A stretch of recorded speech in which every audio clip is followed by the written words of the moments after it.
नाज़रीन अस्सलाम वालेकुम। अब तक डॉक्टर दानिश के साथ हाजिर हूँ। चंद अहम बातें आप देख रहे होंगे, बहुत ही अहम डिस्कशन चल रही है आजकल। लेकिन एक चीज़ है, इमरान खान साहब ज़ाहिर है मौजूए बहस है। आप कोई भी प्रोग्राम उठा के देख लें, ये उनकी कामयाबी कह लें या उनकी आप कहना चाहिए कि उनकी हिकमत अमली कह लें। बहरहाल इस वक्त मौजूए बहस ज़रूर है, लेकिन इस मौजूए बहस में आया वो एक्सपोज हो रहे हैं या वो कुछ गेन कर रहे हैं। जनरल कमर बाजवा साहब की रिटायरमेंट हमारे सामने है।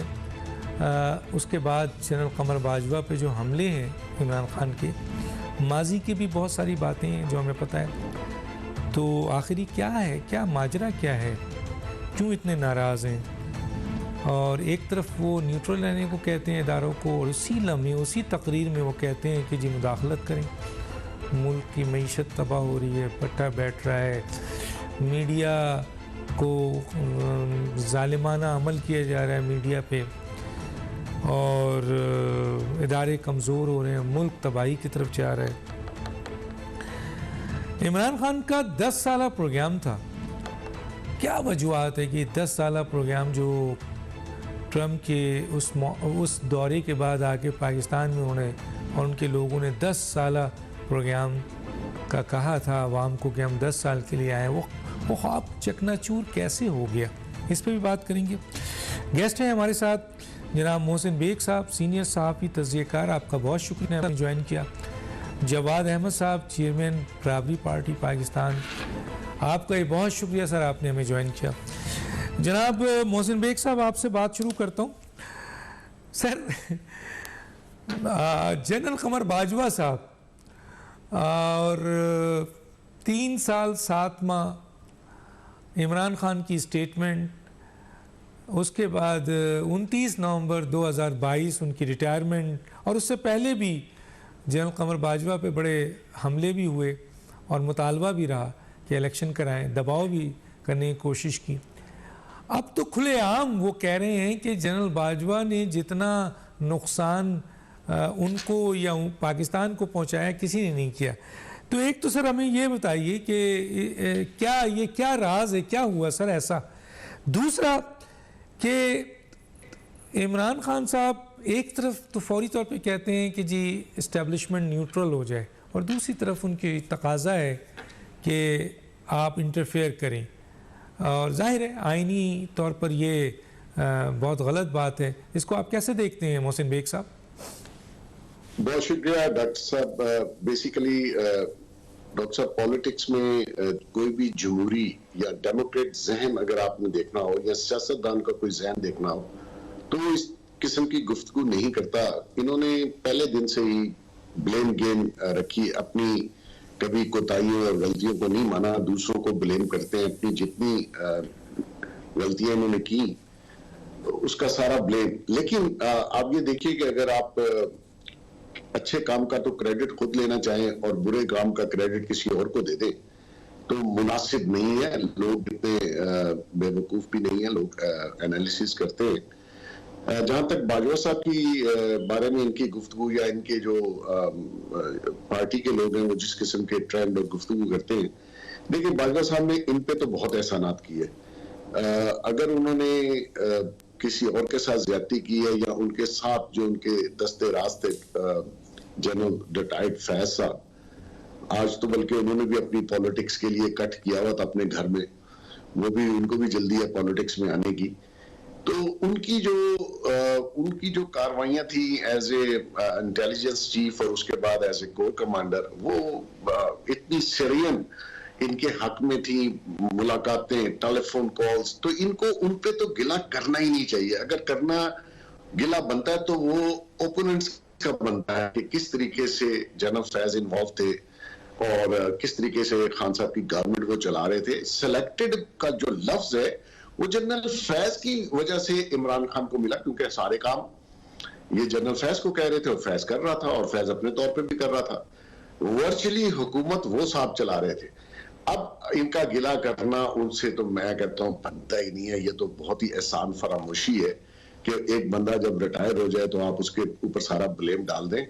अपनी कोताहियां, ये तो कहते थे जब मैं एस्टेब्लिशमेंट या किसी के दबाव में काम नहीं करूंगा, और इनकी अपनी स्टेटमेंट देख लीजिए 4.25 साल की। तो मकसद ये है कि अब भी ये जो कह रहे हैं कि जी मैं इलेक्शन में जाऊंगा और असम्बलियां तोड़ूंगा, इनसे बंदा पूछे कि आपने अगर आज इलेक्शन में जाना है या 8 माह बाद जाना है, उसमें फर्क क्या है, और आप क्या चीज लेके अवाम के पास जाएंगे कि इस बार अगर आप मुझे इलेक्ट करवाते हैं तो मैं क्या करूंगा। क्योंकि जो पहले वादे आपने 2018 में किए उनमें से एक पूरा नहीं किया, और ये कहते हैं जी मईशत मईशत, बाबा आपने तबाह की इस मुल्क की। आपको तो मईशत 5.8 से मिली, आप उसको माइनस में ले गए। आपके पास सारा वो इख्तियार था, लेकिन आपने बाय डिजाइन, आपके जो इंटरनेशनल हैंडलर्स थे उन्होंने आपको ये बताया कि इस मुल्क की, पाकिस्तान को जो उनका एजेंडा है वो यही है, इकॉनमी तबाह कर दो और फौज को डिवाइड कर दो, और फौज को इस तरीके से मलाइन करो पब्लिक में, जो कि ये बंदा कर रहा है। स्कूलों में जा रहा है, कॉलेजों में जा रहा है, यूनिवर्सिटीज में जा रहा है, बच्चों को उनके बारे में बता रहा है। अभी आपने इंट्रो में कहा और कल इसने अपनी स्पीच में जो कहा, पहले कहा न्यूट्रल रहे, पूरे 8 महीने से उनको न्यूट्रल रहने का ताना भी दे रहा था और वो अल्फाज भी यूज कर रहा था कि न्यूट्रल कौन होते हैं।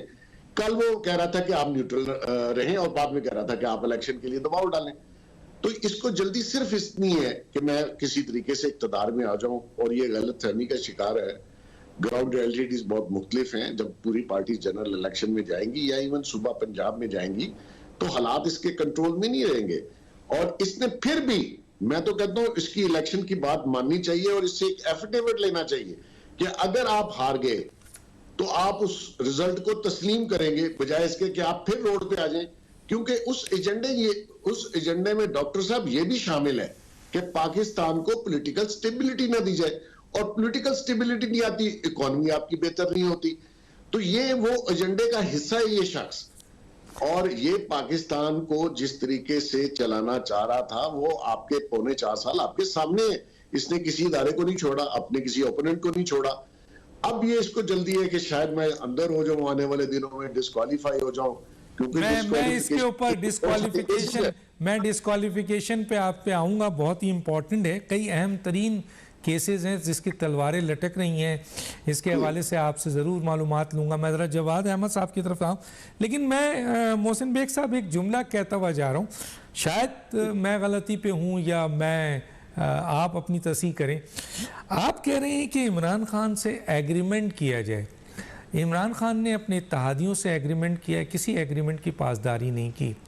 उन्होंने तहरीक लब्बैक मैं डॉक्टर साहब ये कह रहा था कि एग्रीमेंट और क्या कहते हैं उसको, एफिडेविट लिया जाए। सर ले ले, तहरीक लब्बैक पाकिस्तान से तो सर एफिडेविट से पढ़ के काम हुआ था, लेकिन मुझे ये कोई रास्ता बता दें जिस पर इमरान खान पर एतबार किया जा सकता है किसी एक केस के हवाले से। जी जवाद अहमद साहब, इमरान खान साहब 10 साल के लिए वो कह रहे थे कि मैं इस मुल्क में आ रहा हूँ, और उन्होंने उस वक्त कहा था जब वो ट्रंप से मिल के आए थे पाकिस्तान, और पाकिस्तान में उन्होंने कहा कि मैं वर्ल्ड कप दूसरा जीत के आ रहा हूँ। और उसके बाद मुतवातिर उनके मुंह से और उनके सीनियर लीडर के मुंह से हमने यही सुना कि हम 10 साल के लिए आए। तो सर ये 10 साल का ख्वाब कैसे चकनाचूर हो गया, क्या हो गया ऐसा सर? देखिए मेरे ख्याल में तो इमरान खान को शुरू से पता था कि ये जो इस्टेब्लिशमेंट के साथ मैं खड़ा होऊंगा तो मेरी गवर्नमेंट चलेगी, नहीं खड़ा होऊंगा तो गिर जाएगी। उसकी 2-3 बड़ी इंपॉर्टेंट वजह हैं। पहली वजह तो कानूनी है। अब लेजिस्लेटिव असेंबलीज़ में जो बैठे हुए थे, स्पेशली जो आप नेशनल असेंबली में बैठे हुए थे, उसमें आप एक कॉम्प्रोमाइज़ के तहत बैठे हुए थे। आपने MQM के साथ कॉम्प्रोमाइज़ किया, जिनको आप एक ज़माने में कातिल MQM कहा करते थे। फिर आपने पंजाब के डाकू परवेज़ इलाही यानी मुस्लिम काफ, उसके साथ आपने कॉम्प्रोमाइज़ किया। फिर आपने बाप के साथ किया। वो तमाम लोग जिनके साथ आप बैठना कभी भी नहीं चाहते थे, बल्कि परवेज़ मुशर्रफ के ज़माने में तो उन्होंने इनको कहा कि आप मेरे साथ आएँ, तो उन्होंने जो सबसे बड़ा रीज़न बताया वो ये बताया कि मैं चौधरियों के साथ नहीं आ सकता, चौधरियों के साथ नहीं मैं बैठ सकता, जो मर्ज़ी हो जाए। तो बाद में उन्होंने ये सब कुछ किया। क्यों किया? फिर आपको मालूम है कि RTS वाला जो मामला है वो उसमें 2-2 मोहरें लगा के जो है वो रिजेक्ट किया गया वोट्स को, और ये सारी दुनिया को पता है। तो इमरान खान को पता था कि मैं जिनके कंधों पे सवार हूँ, बल्कि एक्चुअली जिनके मैं बूट पॉलिश मैं करता हूँ, अगर उनके साथ मेरे मसले हुए तो मेरी गवर्नमेंट भी चली जाएगी। इसीलिए इमरान खान के जब मसले हुए तो इमरान खान ने एकदम जो रुख अख्तियार किया वो कन्फ्रंटेशन का था। उनको मालूम था, हिस्ट्री भी देख रहे थे और अपनी हिस्ट्री भी देख रहे थे, इनके पास तो सिंपल मेजॉरिटी तक नहीं थी, सिंपल मेजॉरिटी थी लेकिन नेशनल असेंबली में बनाने के लिए नहीं थी, गवर्नमेंट बनाने के लिए। तो इसलिए मैं समझता हूँ कि इमरान खान ने ये टर्न लिया था, आखिरी यू टर्न जो उन्होंने लिया है, जो कि फ़ौज से उन्होंने लिया है, ये उनकी जो सियासत है उसके ताबूत में ये पहली और आखिरी कील थी। क्योंकि जब आप, वो कहते हैं ना, जिन पे तकिया आता वही पत्ते हवा देने लगे, तो वो तो आर्मी को भी समझ आ गई, फ़ौज को जो उसकी कमांड थी कि ये आदमी तो इतनी सी बात जो है वो बर्दाश्त नहीं कर रहा, तो इसका आगे क्या बनने वाला है। फिर मैशत का बुरा हाल था, आपको मालूम है, और मैशत इस हद तक ख़राब थी कि आपके साथ कोई भी मुल्क ताउन करने को तैयार नहीं था। मैं यूरोपीय यूनियन से लेके अमेरिका में बाइडन आपका फ़ोन नहीं उठाता था या आपसे बात नहीं करता था, मोदी के साथ आपने ताल्लुकात ख़राब कर लिए थे, आपका हमसाया मुल्क है, आप जैसे भी ताल्लुकात हों, कम से कम ये तो नहीं कह सकते किसी को, एक इलेक्टेड प्राइम मिनिस्टर को, कि ये एक बड़ी सीट पे बैठा हुआ छोटा आदमी है, वो तो कभी आपसे बात नहीं करेगा। तो इनकी नॉन स्टेट्समैनशिप जो मैं समझता हूँ जो इन्होंने की, चीन के साथ ये मामला तय नहीं कर सके, फिर इन्होंने सऊदी अरब के साथ जो मामला किया, तो फ़ॉरेन पॉलिसी अलहदा, मैशत अलहदा, और उसके अलावा जो पाकिस्तान के अंदर इनके जो एलाइज थे उनके साथ इनकी ख़ास बनती नहीं थी, उनको भी मालूम था। आज भी परवेज़ इलाही को मालूम है कि इमरान खान उनके बारे में असल में क्या समझते हैं। आपका क्या ख्याल है या हमारा क्या ख्याल है कि परवेज़ इलाही को नहीं मालूम होगा या मुनिस इलाही को? तो ये सब पता है, और अब तो वो देख रहे हैं ना, जिनके आज भी वो लोग हैं, या हमें सबको पता होना चाहिए कि मुस्लिम लीग काफ हमेशा से इस्टेब्लिशमेंट की तरफ उनका झुकाव रहा है। तो उनको तो ये भी मालूम है कि जिनकी तरफ उनका झुकाव है आज तक है, उनके जनरल्स को ये क्या क्या कह रहे हैं इस वक्त, तो उनके साथ क्या करेंगे। तो मैं तो समझता हूँ इमरान खान इस वक्त अपनी ज़िंदगी की जो आखिरी इनिंग्स है ना सियासत की, वो खेल रहे हैं। ना अहली का आपने कहा बाद में बात करेंगे, मैं नहीं करता अभी, लेकिन मैं एक बात आपको बताऊँ, मेरा ख्याल है कि इमरान खान को उनकी नरगिसियत पसंदी ने मारा है। ये आदमी जो हैं, ये मैं समझता हूँ कि इनके अंदर एक मेंटली इनको थोड़ा सा प्रॉब्लम है जो उनको एक्चुअली इलाज कराना चाहिए। मैं बिल्कुल मजाक में नहीं कह रहा, ये साइकोटिक पेशेंट हैं। इनको लगता है कि दुनिया मेरे लिए बनी है, नौज़बिल्ला, और ये जो लोग हैं सारे के सारे ये मेरे गुलाम होने चाहिए, मैं जो कह दूं वो ये करें। तो देखें, ये एक मेडिकल टर्म्स में साइकोसिस का ये मामला होता है, और ये ऐसे लोग जो होते हैं ये तो डिस्ट्रक्टिव होते हैं, और जैसे ही आप इनको पावर देते हैं, वो कहते हैं ना जी, power corrupts but absolute power corrupts absolutely. तो इमरान खान जैसे लोगों के मामले में तो मैं ये समझता हूँ कि वो सिर्फ करप्ट नहीं करती, वो डिस्ट्रॉय कर देती है हर चीज़।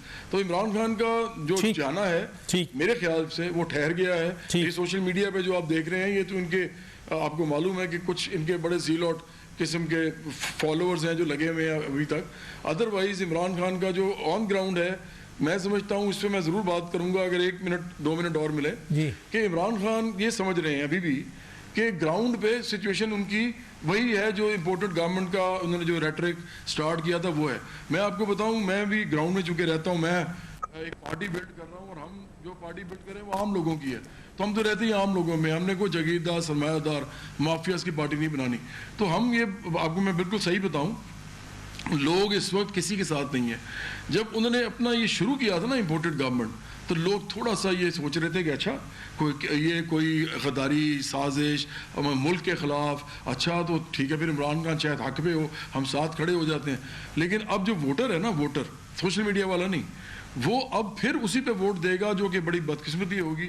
शॉर्ट टर्म बेनिफिट्स, जैसे पैसे लेके दे दिया, बरादरी पे दे दिया, उसने थाने कचहरी पे दे दिया, अपनी नाली पक्की कराने पे दे दिया, छोटे मोटे काम कराने के लिए दे दिया। और ये इसका सबसे बड़ा कसूर इमरान खान का है कि वो बजाय कि पॉलिटिक्स बदलते और बदल सकते थे, उन्होंने वही पॉलिटिक्स की है, बल्कि उससे 6 गुना आगे जाके की है, और इसमें तो मुल्क का नुकसान कर रहे हैं। मैं समझता हूँ वो वतन दुश्मन बन चुके हैं, उनको खुद मालूम नहीं है, वो मुल्क दुश्मन बन चुके हैं। तो वो सर, उन्होंने मुल्क सियासत अगर को इस हद तक ले गए हैं कि मैशत मुल्क तबाह हो गई है। दुश्मन नहीं, मैं यहाँ पे बात करते हुए आगे चलूंगा, ब्रेक पे जाऊंगा, फिर मैं आता हूँ कुछ अहम सवालात लेके।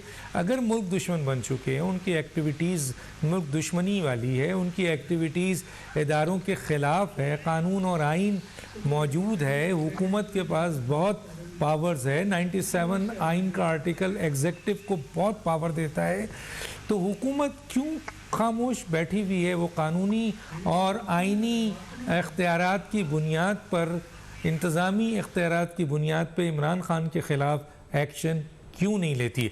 मैं आगे चल के बात करूँगा, एक छोटा सा ब्रेक लेते हैं, नाज़रीन पे वापस आते हैं।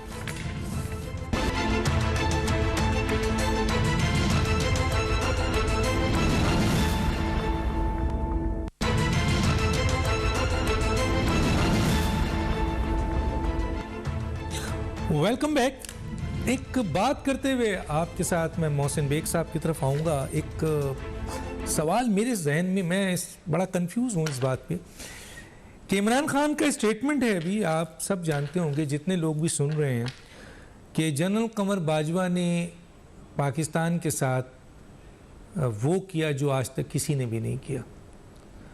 अच्छा, जब हम पीटीआई के अहम तरीन लोगों से, क्योंकि इमरान खान साहब तो हमें इंटरव्यू देते ही नहीं हैं, वो तो उन लोगों में से हैं जिन्होंने दो दफ़ा हमें स्ट्रक ऑफ किया, लेकिन अगर हमारे सामने होते तो हम ये सवाल ज़रूर रखते, और इनके करीब तरीन लोगों से जब हम सवाल करते हैं कि अच्छा चलें ये बताइए कि जनरल कमर बाजवा साहब ने पाकिस्तान के ख़िलाफ़ क्या किया, तो वो दो बातें हमारे सामने रखते हैं।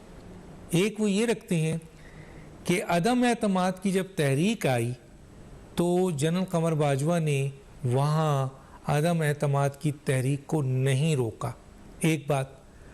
दूसरा हम पूछते हैं अच्छा और क्या बात की उन्होंने, जो जिसकी बुनियाद पर उन्होंने पाकिस्तान से दुश्मनी की। दूसरा उन्होंने ये कहा कि हमारी वो न्यूट्रल हो गए। तो ये दो बातें मुझे पीटीआई के अहम तरीन लोग कहते हैं। अच्छा, थोड़ी देर के लिए मेरे जहन में ये बात आई जो मैं यहाँ बोलते हुए आगे जाऊँगा कि कहीं ऐसा तो नहीं है कि इमरान खान अपने आप को पाकिस्तान समझते हैं। जी मोहसिन बेग साहब, मैं आपकी तरफ आता हूँ, ज़रा मुझे ज़रूर बताइए जो दो तीन चीज़ें हैं कि इमरान खान साहब के ऊपर बड़े अहम तरीन केसेस हैं सर, लटके में तलवार जो चल रहे हैं। और आज तो वो देखें ना, उन्होंने एडिशनल सेशन जज ने भी कह दिया है कि जनाब तोशा खाना केस पे काम होगा, करप्ट प्रैक्टिस के ऊपर है। इसके अलावा तौहीन अदालत, आपके फॉरेन फंडिंग, दिस डैट और बहुत सारे हैं, आपको पता है सर। दूसरी तरफ इमरान खान साहब के अदम एतमाद की तहरीक के बाद से लेके साइफर, उसके बाद जलसे, फिर लॉन्ग मार्च, फिर आपके मुख्तलिफ़ किस्म के इदारों पे हमले, फिर आपके 26 नवंबर, फिर असम्बली तोड़ देंगे, तो ये हर जगह नाकाम हुए, इनकी हर वो बयानिया नाकाम हुआ है।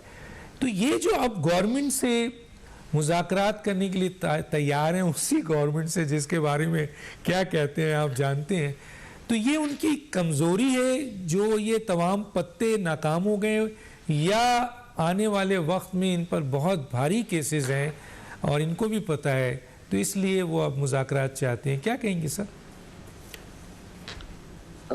डॉक्टर साहब, एक्चुअली जब से ये इक़्तिदार से उतरे हैं और इक़्तिदार के जो आखिरी दिन थे इनके, उसमें जिस किस्म की इन्होंने आइन की वायलेशन की, आपने देखा होगा किस तरह असम्बली के अंदर और किस तरीके से इन्होंने बिहेव किया, इनकी कैबिनेट ने किया।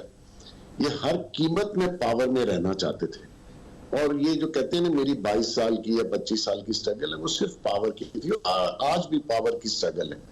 और क्योंकि इन्होंने है, और इनके जो बाहर वाले लोग हैं उनका एजेंडा कंप्लीट नहीं हुआ, और अल्लाह करेगा कंप्लीट कभी नहीं होगा इंशाअल्लाह। ये पाकिस्तान बना है रहने के सवाल, और इसमें इस किस्म के बहुत से लोग आते और जाते रहेंगे जिनका अपना कोई वजूद नहीं है। बेसिकली ये चाहते हैं, उस वक्त भी इन्होंने जनरल बाजवा से रिक्वेस्ट की कि मैं हुकूमत छोड़ देता हूं क्योंकि इनके पास कोई और ऑप्शन नहीं थी, और कहा कि मेरे ऊपर कंडीशंस भिजवाई थी पैगाम, एक तो मेरे पे केसेस ना बनाए और मुझे अरेस्ट ना करें। दूसरा ये था कि ये चाहते थे कि मेरे हाँ से ही जो इनके इत्तेहादी थे उनमें से एक लेडी थी, उनको प्राइम मिनिस्टर बना दिया जाए और इलेक्शन का ऐलान कर दिया जाए। तो बाजवा साहब वो तीनों चीजें करने की पोजीशन में नहीं थे, क्योंकि वो समझ रहे थे कि हमें न्यूट्रल होना चाहिए। जितना साथ उन्होंने एस्टैब्लिशमेंट ने इमरान खान का दिया है, वो आज तक मेरी होश में तो किसी गवर्नमेंट के साथ नहीं दिया। अब उसके बावजूद भी अगर आप गवर्नेंस ना कर पाए और आपका, क्योंकि एजेंडा ही वो नहीं था, आपने सिर्फ ये किया कि अपने जो ओपोनेंट्स थे उनको, कोई भी हो उसको आपने इस तरीके से किया कि इसको मैं सफाई हस्ती से मिटा दूं ताकि आने वाले दिनों में कोई मेरा ओपोनेंट मेरे सामने खड़ा ना हो। और जिस किस्म के बयानात दिए और जिस किस्म का बयानिया बनाया उनके बारे में, चोर, डाकू, लुटेरे और करप्शन व्हाटएवर। अब आप देखिए कि अब वही सारी चीजें बाहर आना शुरू हो गई हैं। जो इल्जाम ये लोगों पे लगाते थे वो खुद पे साबित होने जा रहे हैं। और एक हद तक जनरल बाजवा और जनरल फैज ने ये किया मुहिम की कि इनके ऊपर जो केसेस बनने चाहिए थे और इमीडिएटली चलने चाहिए थे वो उन्होंने रुकवाए रखे। और फिर अदलिया से इनको खास फेवर्स मिलना शुरू हो गई और हर केस जो है वो कोर्ट तक पहुंचने से पहले बेल मिल जाती थी, जो कि किसी और आम इंसान को नहीं मिलती। तो मकसद ये है कि जो लाहौर में हुआ कि जी वोट जो है वो अगर आप देंगे तो वोट भी नहीं गिना जाएगा और आप डिस्क्वालीफाइड भी हो जाएंगे। मतलब ये कभी हो सकता है? कोई दुनिया में ऐसा कानून है? आपने आईन पाकिस्तान को बदल के रख दिया। तो ये शख्स चाहता है कि वो जो अभी बात कर रहे थे जवाद साहब, कि ये चाहता है कि मेरे ही सारे गुलाम हो और पाकिस्तान भी मैं जो मैं कहूं, ये अंडर दैट ड्रग के इन्फ्लुएंस में है। इसको ग्राउंड रियलिटीज नहीं पता। और पॉलिटिक्स जो है वो सिर्फ पॉलिटिक्स से ही बीट की जा सकती है। वो आप एस्टेब्लिशमेंट को साथ में ला लें, वो फलां को मिला लें,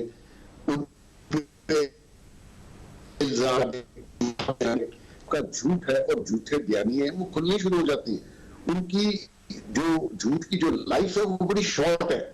और ये चाह रहा था कि उसी चक्कर में मैं इलेक्शन की डेट ले लूं, ना मुझ पे केस चले, ना मेरा मेडिकल टेस्ट हो जिसमें देख लें गोली वजीराबाद लगी और गया शौकत खानम हॉस्पिटल 2.5 घंटे ड्राइव करके, जिसको 4 गोलियां लगी हूं बकौल इनके, वो इतना ट्रेवल करता है। ये शख्स जो है ये फितना और फसाद वाकई मैं समझता हूं कि इसका पहले मेरे जहन में शायद कुछ थोड़े बहुत अवाम थे। मैंने इसीलिए इसके दौरे इक़्तिदार में इससे इख्तिलाफ भरपूर किया कि मुझे पता था ये किस तरीके से इस पाकिस्तान की तबाही करना चाहता है। और बीइंग अ पाकिस्तानी मेरा फर्ज है कि मैं उस चीज को उजागर करूं और पब्लिक को बताऊं। ये समझता है कि आप भाई हम आपके मुकाबले के कैंडिडेट नहीं है, हमने सियासत नहीं करनी, हमने आपकी चेयर पे नहीं बैठना, लेकिन ये मेरा मुल्क है और आप जैसे लोगों से मैंने अपने मुल्क को बचाना है।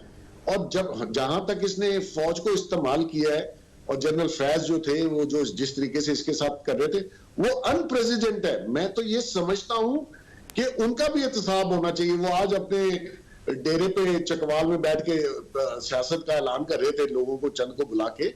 ये मतलब आपने तो अभी कफन पहना नहीं हुआ और आप सियासत में आने के लिए तैयार हो, आपका और यूनिफॉर्म में भी आप सियासत कर रहे थे जो कि होनी नहीं चाहिए। लेकिन खान को उस वक्त नजर नहीं आ रहा था। और उनकी जो ट्रांसफर थी, डॉक्टर साहब, मैं पिछले 2 साल से कह रहा था कि जिस दिन ये जनरल फैज ISI से हटे, खान साहब की गवर्नमेंट नहीं रहेगी, और वो नहीं रहेगी। 2-2.5 महीने बाद आप देख लीजिए क्या मुस्तकबिल है। सर यहाँ एक सवाल रख देता हूं, आपने बड़ी अच्छी बात की है। क्या मुस्तकबिल देखते हैं PTI का और इमरान खान का? मुस्तकबिल आप देख रहे हैं कुछ? 2-3 मिनट आपको देखिए जी डॉक्टर साहब, जो बाकी पॉलिटिकल पार्टीज हैं उनमें जो लीडरशिप है उसका एक बनना नहीं है तो दूसरा है, दूसरा नहीं है तो तीसरा है। आप देखिए नवाज शरीफ साहब 3 बार बने, फिर उनके भाई आके बन गए। खान ने अपनी पार्टी में कुछ सेकंड छोड़ा है जिसको ये कह दे कि तुम प्राइम मिनिस्टर बन जाना, मैं बाहर बैठ जाऊंगा। ये बर्दाश्त ही नहीं कर सकता। ये अपने से जो खूबसूरत आदमी हो, अपने से पैसे वाला हो, अपने से ज्यादा ज़हीन हो, वो ये उसको बर्दाश्त ही नहीं है। तो ऐसा शख्स कैसे पॉलिटिकल पार्टी, वो तो ठीक है उस वक्त इसने कहा जो भी झूठ बोले, अवाम ने इसको वोट भी दे दिया, लोग इसके साथ भी मिल गए, उसके बावजूद फिर भी RTS बंद हुआ, बहुत से हलकों के टेलीफोन टावर्स बंद करके इसको जितवाया गया। ये तो उनका वो एहसान नहीं दे सकता जो ये पौने 4 साल प्राइम मिनिस्टर रहा है। ये लोगों पे बातें करता है, अपना सिर्फ बता दे जीता कैसे था, ये यहाँ प्राइम मिनिस्टर हाउस तक पहुंचा कैसे था। बातें करना बहुत आसान है। मुस्तकबिल सर, एक लफ्ज में उसकी मुस्तकबिल पीटीआई या इमरान खान का मुस्तकबिल अब क्या देख रहे हैं? आखिरी जुमला है सर, मैं आगे जाऊं। मैंने डॉक्टर साहब परसों एक फॉरेन चैनल को इंटरव्यू दिया तो उसमें मैंने एक लफ्ज यूज किया था कि ही इज हिस्ट्री। तो उसके बस सर आपने बहुत बड़ी बात कर दी है। मैं जवाद अहमद साहब की तरफ जाता हूं। जवाद अहमद साहब, बहरहाल खान साहब जो हैं वो अपने आप को पाकिस्तान समझते हैं या नहीं समझते हैं, लेकिन जो उनके स्टेटमेंट है, मैं आऊँगा ज़रा सा जो उनकी इस वक्त तलवार लटक रही है बहुत अहम तरीन केसेस पे, क्या वजूहत है सर? वो मुसलसल इल्तवा का शिकार है, हुकूमत बुज़दिल नज़र आती है आपको, इमरान खान साहब के अब भी जो हैं वो लाडले जो सपोर्टर हैं वो मौजूद हैं, या हुकूमत कॉन्फ्लिक्ट में नहीं पड़ना चाहती? और ये जो केसेस है सर इमरान खान के, इसमें जो बुशरा बीबी का नाम आ रहा है बहुत ज़्यादा अब आ गया है, कैसे देखते हैं सर आप? मैं तो जी बड़ा बदकिस्मती समझता हूँ ये किसी इंसान की, उस वालों को इन्वॉल्व किया जाए पॉलिटिक्स में उसकी अपनी हरकतों की वजह से। मैं समझता हूँ कि इमरान खान पीरी मुरीदी की हद तक थे तो वो तो ठीक था, लेकिन उन्होंने अपने घर वालों को इस हद तक साथ मिलाया, तोशा खाने के हवाले से, अल कादर यूनिवर्सिटी के हवाले से, और फिर वो जो उस बुज़दार के मामले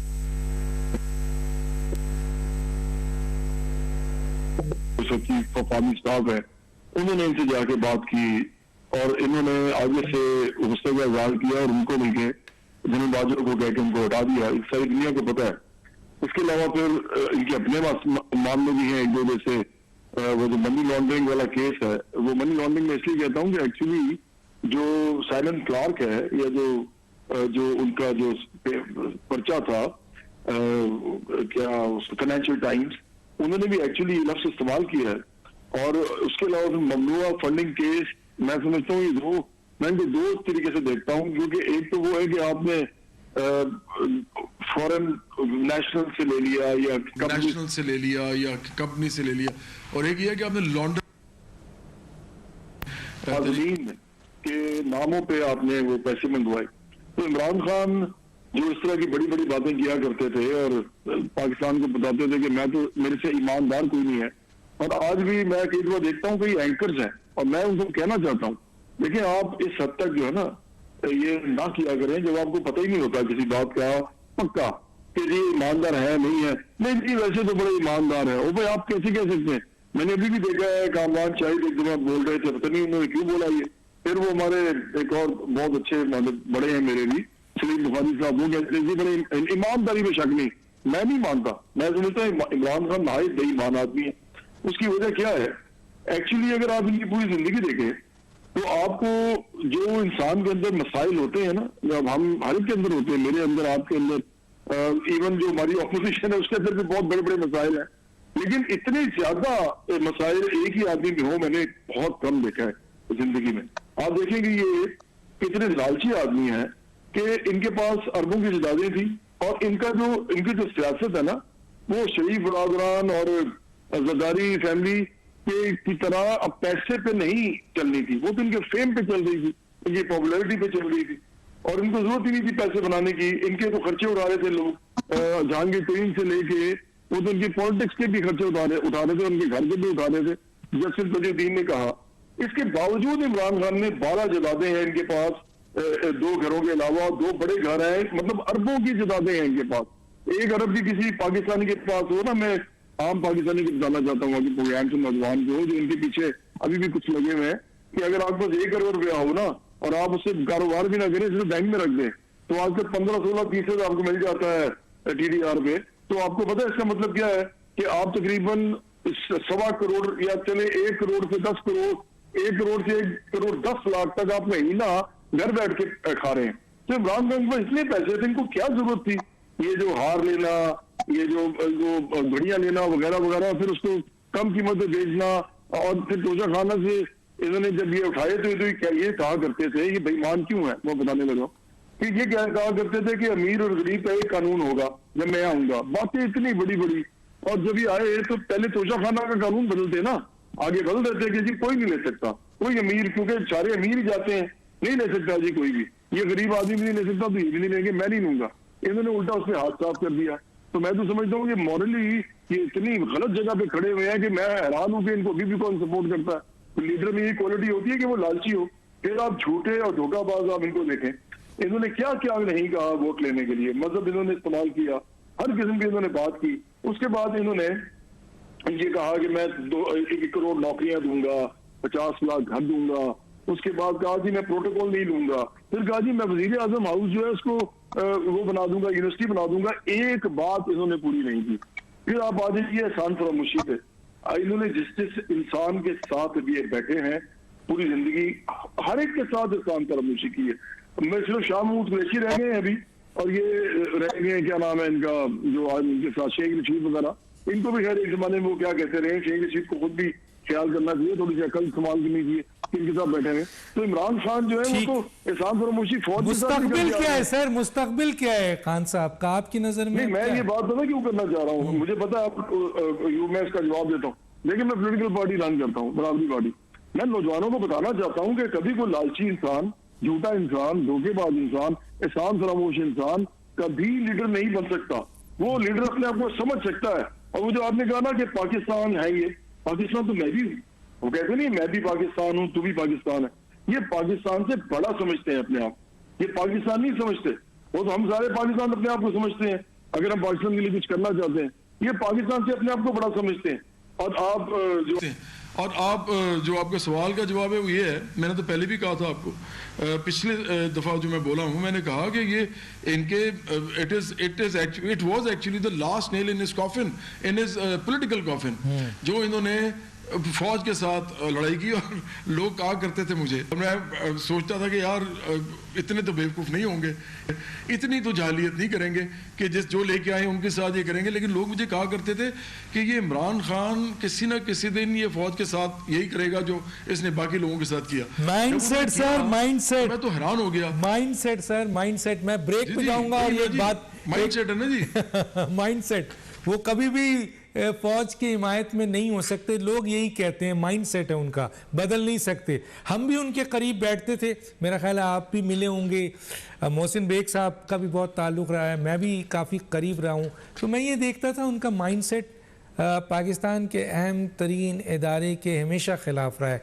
तो मैं सोचता था, मैं बहुत सोचता था कि इतना ख़राब माइंडसेट, इतना ख़तरनाक माइंडसेट, उसके बावजूद इदारे इनको हुकूमत में लेके आ गए। इसका सवाल, इसका जवाब अब मिल गया है हालात की बुनियाद पे। एक छोटा सा ब्रेक लूँगा नाज़रीन, फिर वापस आता हूँ।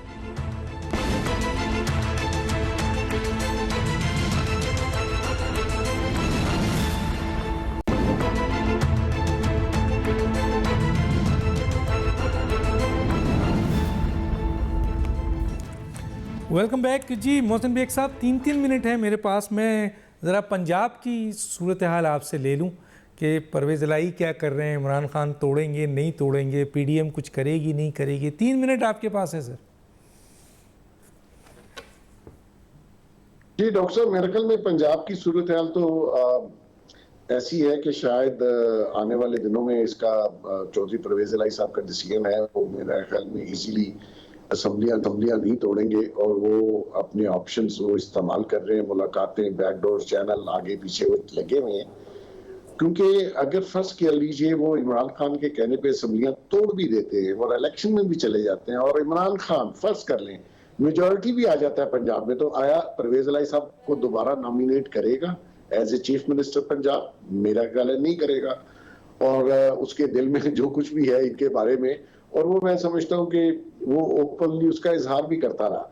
तो इसलिए परवेज़ इलाही साहब चाहते हैं कि ये कंटिन्यू किया जाए, एटलीस्ट जो उन्होंने प्रोजेक्ट्स या जो उन्होंने लोगों को अपने हलकों में, जैसे अपना डिस्ट्रिक्ट गुजरात बना के सारी ग्रांट वहां शिफ्ट कर दी, प्रोजेक्ट शुरू कर दिए, तरक्याती मंसूबों का ऐलान कर दिया, वो एकदम तो हो नहीं सकता। और उनको ये भी खतरा है, इसीलिए उन्होंने पिछले 4-5 माह से, जब से वो हुकूमत में आए, कौम उनका जो पंजाब असेंबली का इजलास है वो प्रोवोक नहीं किया। उनको खतरा था कि कहीं गवर्नर वोट ऑफ कॉन्फिडेंस के लिए ना कह दे। तो ऐसी सारी सूरत हाल में अब खान साहब ने कहा जी मैं 17 को ऐलान करूंगा, तो ऐलान मेरा ख्याल में वो आगे भी डेट ही देंगे कि फलां डेट को हम असेंबलियां तोड़ देंगे। तो अभी मैं नहीं समझता कि ये इस तरीके से पंजाब असेंबली तोड़े, केपी के अपने पास रखें, जिसमें बहुत से एमपीज ने इनको परसों कहा कि या तो पंजाब जैसे आप खत्म करना चाहते हैं तो फिर केपी के असेंबली भी खत्म करें, लेकिन ये करेगा नहीं। ये सारी जो शुरू से लेकर अभी तक इन्होंने धमकियां दी, आपने जैसे इंट्रो में कहा, सारे ऑप्शन इन्होंने इस्तेमाल कर लिए, लॉन्ग मार्च की धमकी, ये धमकी, वो धमकी, कोई चीज कारामद नहीं हुई, अभी भी नहीं होगी। अभी इनको चाहिए वापस असेंबलियों में जाएं, इलेक्शन अगर पंजाब के हो गए और पंजाब में अगर बाकी पार्टियां भी इलेक्शन में शामिल हो जाती हैं, तो मैं नहीं समझता, क्योंकि वो जो केयर टेकर गवर्नमेंट होगी वो इमरान खान की नहीं होगी। और यहाँ तो मुझे लग रहा है कि वो केयर टेकर गवर्नमेंट अपोजिशन और गवर्नमेंट मिलकर बनाती है, तो वो इत्तेफाक होगा नहीं। तो नेचुरली फिर इलेक्शन कमीशन को वहां बंदा देना पड़ेगा जो कि ये समझेगा कि मेरे खिलाफ है, क्योंकि इलेक्शन कमीशन ये पहले के खिलाफ है। और ये समझ नहीं आती कि इलेक्शन कमीशन ने कौन सा ऐसा काम किया इस शख्स के खिलाफ या इसकी पार्टी के खिलाफ, और जिस किस्म की उनके बारे में गुफ्तगू करते हैं, और लगाया भी खुद ही, और फिर बाद में कहा जी मुझे तो ठीक, अदारों ने कहा था लगा दो। मतलब आप फिर इस काबिल ही नहीं थे कि आपको प्राइम मिनिस्टर बनाया जाए। बिल्कुल सही है। मैं आता हूँ जनाब जवाद अहमद साहब, आप पंजाब पे थोड़ा सा हमें गाइड कीजिएगा। और एक और सवाल आपके सामने भी रख देता हूँ, 3 मिनट आपके पास है, कि खान साहब के ऊपर तो तलवार लटक रही है, नाअहली की भी, गिरफ्तारी की भी, बिल्कुल क्लियर है, बहुत चीज़ें क्लियर हैं इसमें। हमारे पास भी वो तमाम इन्वेस्टिगेटिव चीज़ें हैं, आप समझते आप हैं और आपके पास भी है। खान साहब अगर गिरफ़्तार हो जाते हैं, नाअहल हो जाते हैं तायात, तो पीटीआई का क्या मुस्तकबिल आप इस लिहाज से देखते हैं कि क्या खान साहब फिर सियासत करेंगे या वो किसको चेयरमैन बनाएंगे? और दूसरा पंजाब पे 3 मिनट है सर आपके पास। अच्छा, मेरा जी थोड़ा सा इसमें मुख्तलिफ ख्याल है, क्योंकि एक पार्टी मैं चलाता हूँ तो मैं सियासत को थोड़ा अपने तरीके से भी देखता हूँ कि हमारे फ़ायदे में क्या है। मैं समझता हूँ कि ये जो गवर्नमेंट्स हैं जितनी भी बन रही हैं, ये आम लोगों की नहीं है, ये जागीरदार सरमायादार माफियाज़ हैं, ये बड़े बड़े डेरेदार हैं जो ये काम कर रहे हैं, और कब्ज़ा ग्रुप्स हैं और करोड़ों रुपया लगा के इलेक्शन लड़ते हैं। इसलिए इनका इंटरेस्ट तो सबका एक ही होता है, ये पैसे बनाते हैं आखिरकार। वो चाहे इमरान खान झूठ बोल के उनके साथी बनाएं और वो या ये सच बोल के बनाते तो यही हैं। तो ये चीज़ ख़त्म होनी चाहिए, आम लोगों की शमूलियत होनी चाहिए सियासत में।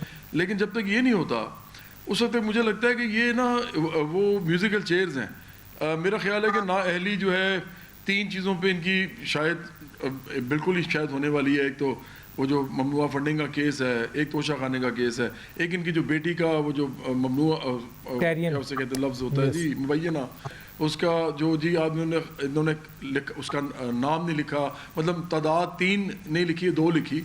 तो इन चीज़ों पे हो सकता है, लेकिन मैं समझता हूँ कि ये हो सकता है क्योंकि उसमें नून पे भी तो नहीं ना कोई इस्टेब्लिशमेंट कोई करती ज़्यादा एतबार या एतमाद, और पीपल्स पार्टी का भी इस तरह का मामला रहा है। और ये सारी पार्टीज़, मैं ये बात कहना चाहता हूँ, ये सारी पार्टीज़ आखिरकार इस्टेब्लिशमेंट की वजह से बनी है और चलती भी उन्हीं की वजह से हैं। बेशक की कोशिश करते हैं कुछ इंडिपेंडेंट होने की, लेकिन चूँकि बनाते वो हैं तो ज़ाहिरी बात है उनका अमल दखल रहता है। तो मुझे लगता है वो इनको भी ऑल पावरफुल नहीं करेंगे। हो सकता है कि इमरान खान को नाअहल किया जाए, और नाअहल करने के बाद नवाज शरीफ और इमरान खान को दोनों को वो 62 जो है उसके तहत इनको सादिक और अमीन की वो शक निकाल दी जाए इसके अंदर से, या उसकी तशरीह निकाल दी जाए कि ये ताउम्र नाअहली नहीं हो सकती। जी हाँ सर, बिल्कुल, तो दोनों लड़ेंगे, फिर ये दोनों अहल हो जाएंगे। चीफ जस्टिस ऑफ पाकिस्तान ने ये इशारा भी दे दिया है कि 62(1)(f) तायात नाअहली एक ड्रैकोनियन लॉ है। और अभी जो है वो ये इशारे के बाद एक केस पेंडिंग है एहसन बून साहब का, और सुप्रीम कोर्ट ने उसको सुनना है। बहरहाल सर, ये ऑलरेडी अनकॉन्स्टिट्यूशनल फैसला था जो उस वक्त के जजेस ने दिया था। तो आप समझते हैं कि इमरान खान को तायात नाअहल करके नवाज शरीफ और इमरान खान दोनों को न्यूट्रलाइज करके निकाल दिया जाएगा। लेकिन सर इदारे न्यूट्रल हो चुके हैं सर। देखते हैं आगे क्या होता है। मेरे पास इस वक्त बिल्कुल ख़त्म हो चुका है। डॉक्टर दोनों मेहमानों का शुक्रिया। डॉक्टर दानिश को इजाज़त दीजिए। अल्लाह हाफिज़।